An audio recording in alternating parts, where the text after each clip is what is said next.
Welcome to the France 24 interview. I'm Mairead Dundas.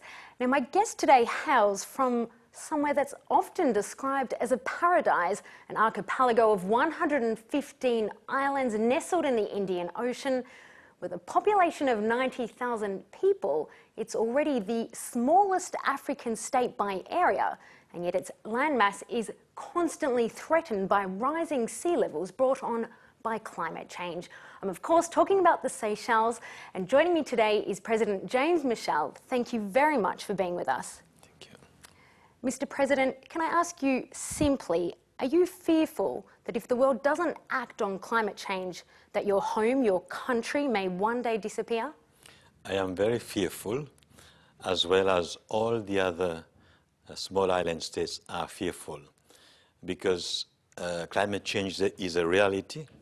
It is not only something that we are witnessing ourselves, but the scientific community has given enough evidence to show that the climate is changing, the planet is warming, and the sea level is rising.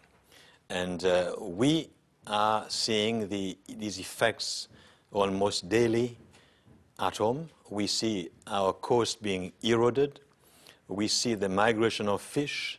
We see the bleaching of our corals, and all these are having adverse effects on our economy, on our people, on our livelihood. And at the same time, the islands that are flat, that are coral, are under risk of being submerged by rising sea levels. It is a reality. We see it every day. We live it every day. And we have been also stressing that the world must do something about this. Well, exactly right now in Lima, Peru, the world is gathering at the moment to put together hopefully a draft agreement that will eventually be signed here in Paris in 1 year's time. For you, what's the biggest hurdle between now and December 2015 to get the world on the same page? Well, the Conference of Lima is a follow-up of the UN Conference of Samoa and also New York, where we have made substantial progress in sensibilizing the world about the dangers of climate change. And Lima is a follow-up of these meetings. And we hope that in Lima, the technicians that are there and the other leaders that will go there for the summit will be able to come to an agreement, so that when we come to Paris in 2015, we will have an agreement which can be signed and is binding, and we should ensure that we can move further. Legally binding? Legally binding, it has to be. This is what we are working for. And I hope that in Lima, they are able to achieve at least the project to put in at the meeting in Paris in December next year. You recently said most of us being the small island states, are underprepared for these negotiations, but that you have something invaluable. You're the conscience of these talks. What did you mean by that? For example, we are small. We have a small population. We don't have the expertise that is required for us to prepare the necessary documents for us to present to the conference. This is why we say we don't have the capacity, and that we are ill-prepared to be able to present our case.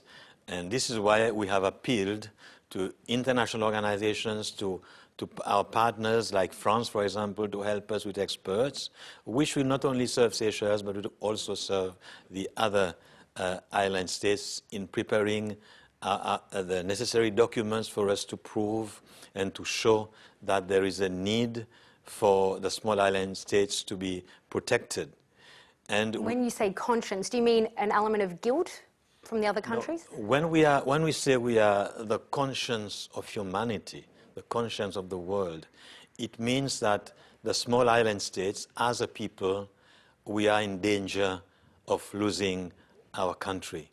We are in danger of losing our very existence. So because of that, we have become the conscience of humanity, because if the world doesn't do anything, especially those who are more, who has more the opportunity and also the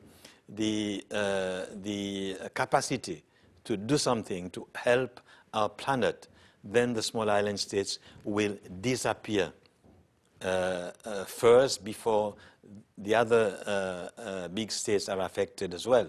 So this is why we said that we are the conscience of humanity, because once we disappear and we lose our homes, then it is humanity, it is the world that will be responsible for the disappearance of so many smaller countries. Just a few weeks ago, we saw China on stage next to the United States, typically rivals in these climate talks, announcing their shared commitment to fight climate change. Was this a turning point? It is a turning point, and it is, I think, a step in the right direction. What we have to do now in Lima and also in Paris is work on that and improve on what has been agreed already. We have to be constructive. We have to be optimistic. So there is a need for us to work on what has been achieved and move forward in order to achieve the necessary results and level that we need in order to be able to ensure that the planet is saved. The world has created something known as the Green Climate Fund. At the moment, we're approaching $10 billion. Is that enough money to help countries, developing countries, adapt to climate change? No, it is not. A lot of countries have not lived up to their commitment that they made in Copenhagen. And last September, there were some countries which came forward and made some further commitment. And President of France, President Hollande, also was the first to make a firm commitment. There is an improvement now, but it is not enough, and we hope that all countries which promised to contribute in the Green Fund, not only governments, but also large companies, multinationals, who are more responsible for the pollution of the planet, will also plow some of their profits in the fund that will help mitigation, that will help adaptation of smaller island states.